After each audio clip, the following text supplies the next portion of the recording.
overview of the region and specifically its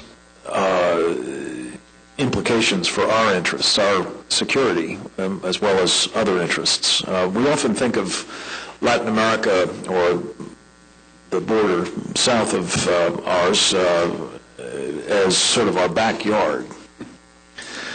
That has a certain condescending quality to it, and I think, frankly, especially as we lay before you the sorts of things that are going to be very much front and center for our security interests in the years to come, we ought to be thinking of this as our front yard.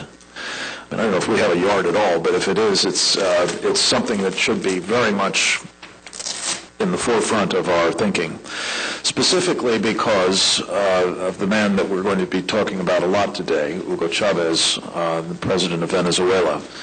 There will be discussions of, as I say, each of the aspects of his program, both as it relates to his own people, who are being incredibly repressed and punished now economically, as well as increasingly in a sense of civil liberties, as he goes after another of the democratic institutions of the Venezuelan government.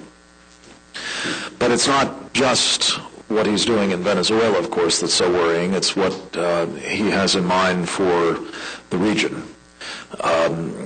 in which it now is the case that increasingly freedom is under assault. It is, if not destroyed in some countries in the region, certainly an endangered species. And it's vital that we understand what that means, again, not just for the people most immediately involved, but for us here in the United States and for our economic as well as security equities. Our briefing, I think, will make plain the abject failure of the Bush administration to come to grips with Chavez, or even really acknowledge the magnitude of the danger that he represents. And as a result, one of the most worrying legacies that will be bequeathed to the next president, whoever that may be, will be this festering problem, and one that is very likely, I think, to grow worse, perhaps dramatically worse in the years to come. As I say, we'll be touching upon many aspects of concern, not only the damage to Venezuela as one of the region's most durable democracies, but also his enabling of external powers, both states and non-state actors who have made clear their interest in penetrating and destabilizing the hemisphere. We'll also be talking about narco-trafficking and terrorism, his support for both of these, and his threatening arms buildup.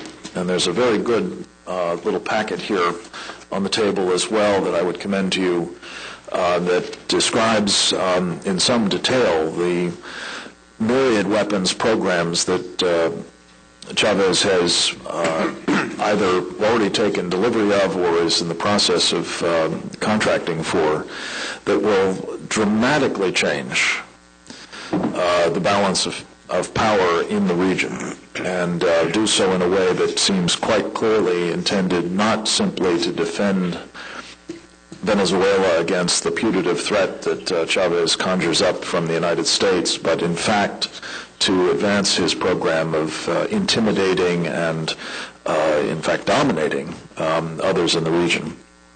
I'm going to speak very quickly about several of the others that are being so affected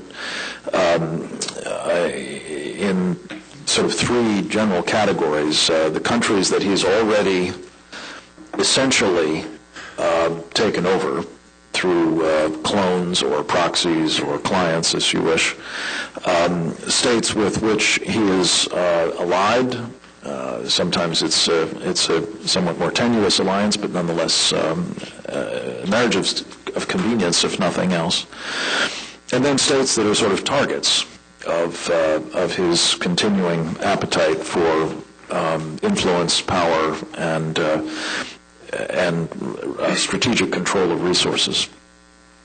In the category of states that have already come under Chavez's sway, we of course have Ecuador. Rafael Correa has essentially begun to implement the Chavez playbook there. Of particular concern to us has to be the implications of the termination of the lease arrangements that our drug trafficking and military personnel have had with the forward operating location of Manta. This is a very important strategic facility in our effort to counter the drug trafficking that's taking place in the region, and its loss, I think, is a real setback. It's been estimated, I don't know if this is exactly right, probably is understated, that something like 52,000 kilograms of illegal drugs with a street value of over $2 billion have been intercepted coming out of there through the facility at Manta, and that's not going to be the case in the future, needless to say. So it's worrisome on both strategic and counter-drug grounds. Bolivia, Evo Morales, another Chavez proxy, is also implementing his repressive program in that resource-rich country, particularly its natural gas resources are extraordinary. In Nicaragua, the Sandinistas have been brought back to power under Daniel Ortega, with talk of fashioning some sort of overland parallel to the Panama Canal. This is another strategic play of considerable significance. The Wayuu Indians are being utilized as proxies and as instruments of the destabilization of some of these countries, and it's the sort of thing that again reminds us that with the petrodollars at his disposal, with essentially unchecked opportunity to exercise his ambitions, it won't stop there. Let me speak briefly about the allies of Hugo Chavez.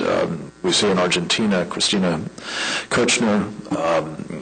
Fortunately, Argentina has not completely gone the way of Chavismo, but it is on its way, and the scandal involving her election with his financing is just a microcosm of what he's been doing to help bring to power these anti-American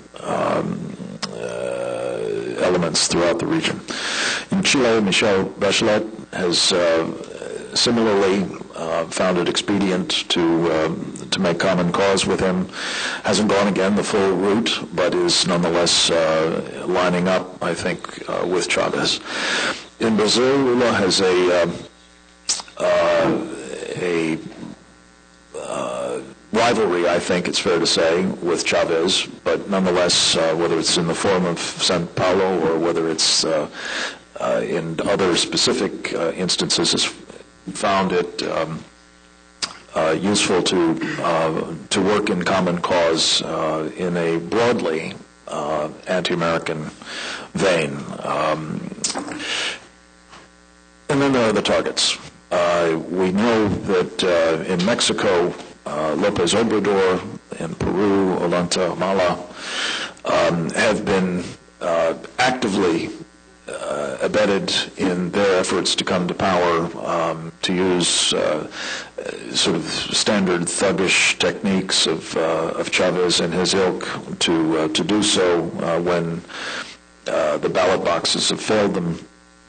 In Paraguay, Fernando Lugo and his Vice President Alejandro Hamet are similarly, it seems, inclined to go the route of Chavismo. we'll talk about China and its role in places like Panama, but let me just close by focusing on probably the most important target of all at the moment, and that is Colombia.